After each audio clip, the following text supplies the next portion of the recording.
Hey there lads and lasses, Jim Bob here. Mile 22 was directed by Peter Berg and stars Mark Wahlberg, and I was interested in this film because I realised that Peter Berg and Mark Wahlberg also worked together on Patriots Day and Deepwater Horizon, two films which I enjoyed. So I was looking forward to this. So basically this film follows Mark Wahlberg as a guy called Jimmy, I believe he's some kind of military ops sort of guy, and him and his team are escorting an Asian cop 22 miles across the fictional country which this is based in. I'm not sure what the actual country's name is. I just know that from other reviews that I've read that that the country's fictional, which is one thing I might have missed.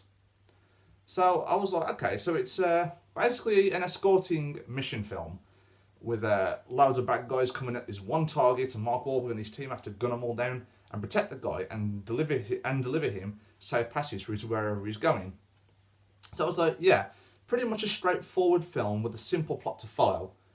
But then it tries to throw so many different things in all at once, and it kind of loses you, especially towards the end, guys.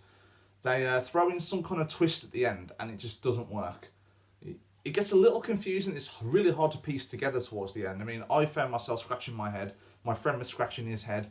So I had no idea what was going on towards the end, and it wasn't until I did some research on it afterwards that the plot actually made sense to me. Like, someone obviously paid attention, because I found myself a little bit bored, but it's kind of a hit and miss film. So first off, I'll start talking about Mark Wahlberg's character. His character, Jimmy, is an absolute dick. He's an arrogant twat, and I'm not even joking. He absolutely every scene he's in, he's having a go at somebody or being a complete and utter douche. Particularly one scene. It's not a spoiler. It's just something so minor. It's nothing related to the plot in general. So that way, it's not really a spoiler. So anyway, Mark Wahlberg is in this room, and he's yelling at the IT girl to try and get her to decrypt this sort of disk or locate something, and she's having a hard time doing it.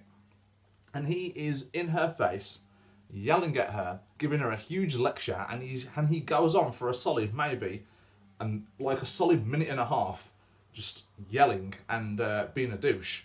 And for some reason, I just felt like if I were that girl right there, I'd nut him straight in the head. And I've never seen Mark Wahlberg as a character so unlikable in my entire life. The guy you're supposed to root for, and he's an absolute douche. I don't want to root for this guy. Like, profoundly, Lauren Cohan's character, if you don't know, she was Maggie in The Walking Dead. She was much more likeable. Now, she is an absolute badass, and it was nice to see her in a different role for a change, rather than as Maggie Green. And her story interested me the most because she was the only one that had a bit of backstory to it. Most of the characters in this film, in fact all of them, except for Lauren Cohan's character, you know nothing about them. The only bit of information we get about Mark Wahlberg's character is that he's obviously stressed. He's snapping a little rubber band around his wrist at every single second, which got a little bit annoying. He's trying to focus on the film and suddenly he's like, you know what I'm saying? So then it's much more interesting with Lauren Cohan's character because she's the one who has a family, who's struggling to have contact with her kid at the moment. And that sort of gets pushed to the side quite a bit. There was no execution of it, and there was no real reason for us to care.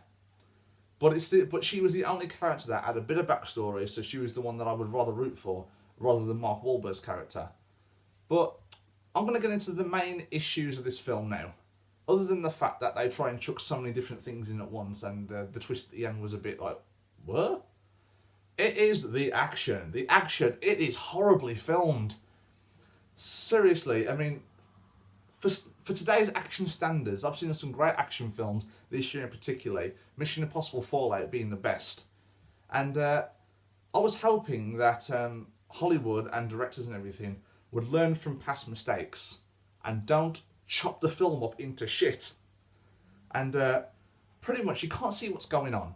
You cannot see what's going on. The characters during action scenes, the camera's shaking all over the place like this. It's quickly edited, so you can't even tell who's hitting who sometimes. Particularly one scene in general where Mark Wahlberg and a few others are having a fight with couple of people who are after their target in a cafe. The camera is shaking so goddamn much. I couldn't even tell that it was Mark Wahlberg having a fight with these people. I thought it was somebody else, because you can't tell what's going on. There's a lot of shots where it's zoomed in on the body, zoomed in on the face. There's no wide angles, no still shots.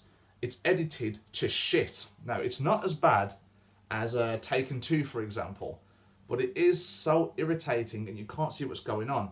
Particularly with talent like Mark Wahlberg and the stunt choreography behind this film, it doesn't need to be chopped up like that.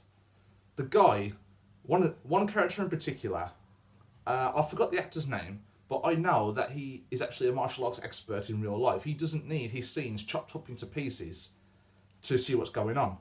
And it's really just disappointing that, that it went this way, because it puts you out the film completely. Now, the only action films that I've known particularly to pull off shaky cam is the Bourne films. And I'm guessing that's what some films try and recreate the magic of, but it just doesn't work. They need wide shots where they can see what's going on, train the actors up if you need to, even put stunt doubles in, but just film the stunt doubles from behind or something. You don't have to chop the scene into pieces and make the action look shit.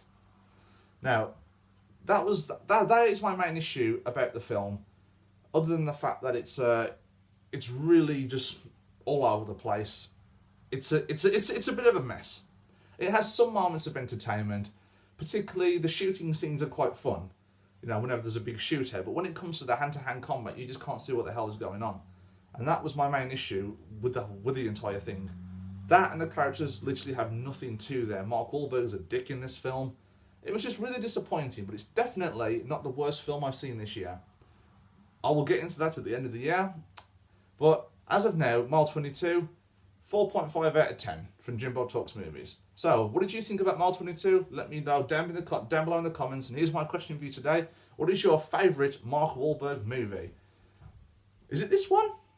Certainly not for me.